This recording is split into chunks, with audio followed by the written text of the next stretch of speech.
ဒီ live လေးမှာဘုရားဖြစ်မျှဝေပေးခြင်းတာကတော့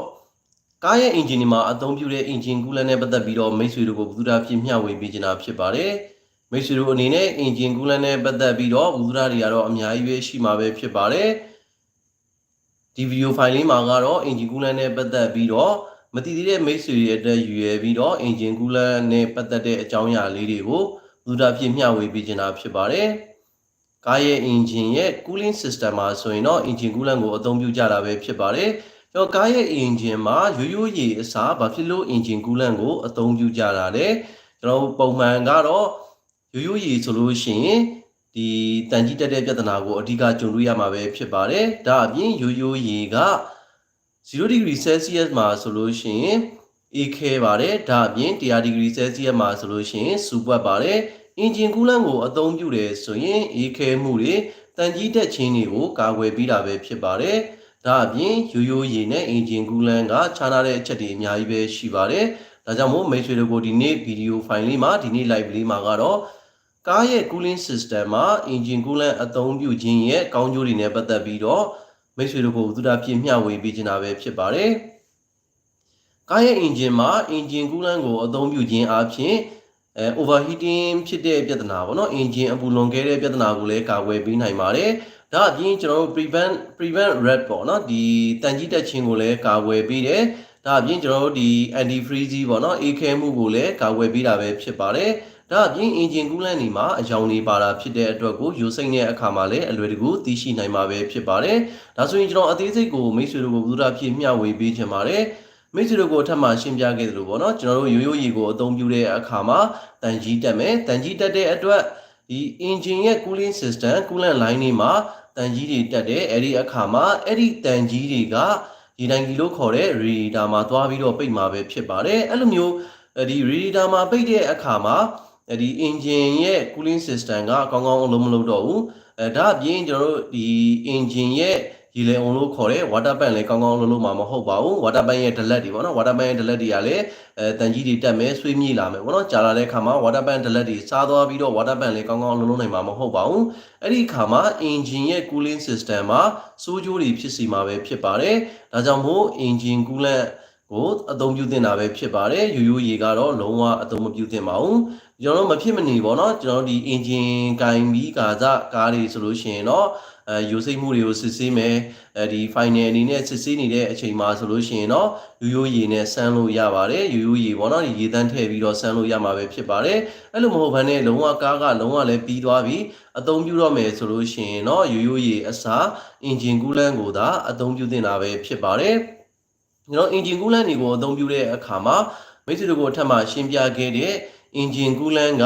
တန်ကြီးတက်ခြင်းကိုကာကွယ်ပေးတာပဲဖြစ်ပါတယ်ဒါကြောင့်မို့ engine coolant တွေကိုရိုးရိုးရေအစားအသုံးပြုသင့်တာပဲဖြစ်ပါတယ်နောက်ထပ်တစ်ချက်ကတော့ engine coolant ကိုအသုံးပြုခြင်းအပြင် overheating ကိုလည်းအပူလွန်ကဲမှုကိုလည်းကာကွယ်ပေးတာပဲဖြစ်ပါတယ်ကျွန်တော်တို့ရိုးရိုးရေက100 degree Celsius မှာဆိုရင်စူပွက်ပါတယ် engine coolant ကတော့သူ့ရဲ့ရောစက်တဲ့အချိုးအစားရပေါ့နော်120 130လောက်မှသာစူပွက်တာပဲဖြစ်ပါတယ်ဒါကြောင့်မို့သူ့ရဲ့ boiling point လို့ခေါ်တဲ့စူပွက်တဲ့အမှတ်ကလည်းပို့ပြီးတော့မြင့်တာပဲဖြစ်ပါတယ်ဒါကြောင့်မို့ engine coolant ကိုအသုံးပြုသင့်တာပဲဖြစ်ပါတယ်နောက်ထပ်တစ်ချက်အနေနဲ့ကတော့အေးခဲမှုကိုကာကွယ်ပေးတာပဲဖြစ်ပါတယ်ဒါကတော့ကျွန်တော်ပူပြင်းတဲ့ data ပူပြင်းတဲ့အရက်တွေမှာကတော့ဒီပြဿနာက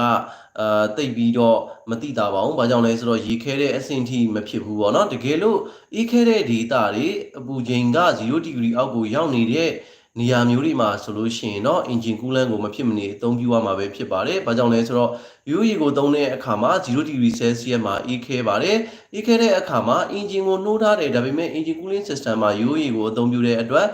အေးခဲသွားတယ်ပေါ့နော်။ခဲနေတယ်ဒါဆိုလို့ရှိရင် engine ရဲ့ cooling system မှာလည်းစိုးကျိုးတွေဖြစ်စီပါတယ်။ဒီကလို့ engine coolant ကိုအချိုးစားကြကြထည့်ထားတယ်ဆိုလို့ရှိရင်တော့အေးခဲမှုကိုကာကွယ်ပေးတာပဲဖြစ်ပါတယ်။ engine coolant တွေကသူ့ရဲ့သတ်မှတ်ထားတဲ့အချိုးအစားရသတ်မှတ်ထားတဲ့ degree တွေမှာလုံးဝမခဲပါဘူးဒါကြောင့်မို့ engine coolant ကိုအသုံးပြုသင့်တာပဲဖြစ်ပါတယ်နောက်ဆုံးအချက်အနေနဲ့ကတော့ engine coolant တွေကဒီပေါ့နော်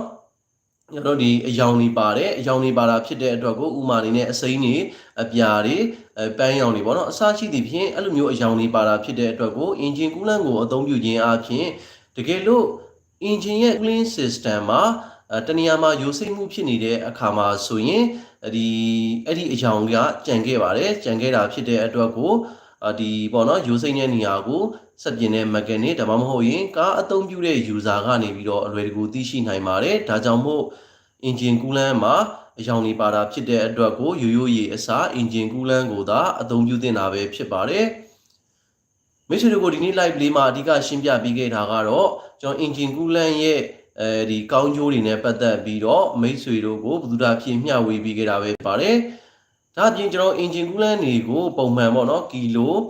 အနေနဲ့ဆိုတော့ကီလို4000ပေါ့နော်ဒီခုနှစ်အနေနဲ့ဆိုလို့ရှိရင်တော့နှစ်နှစ်တစ်ကြိမ်ပုံမှန်စစ်ဆေးလဲပေးတင်တာပဲဖြစ်ပါတယ် engine coolant တွေကတော့LLC SLC ဆိုပြီးတော့ရှိပါတယ် LLC ဆိုတာကတော့ long life coolant ပါ SLC ဆိုတာကတော့ super long life coolant ပဲဖြစ်ပါတယ် SLC ပဲဖြစ်ဖြစ် SLC ပဲဖြစ်ဖြစ်အကောင်းဆုံးကတော့နှစ်နှစ်မှာတစ်ကြိမ်ပုံမှန်လဲတာကတော့ပို့ပြီးတော့ကောင်းပါတယ်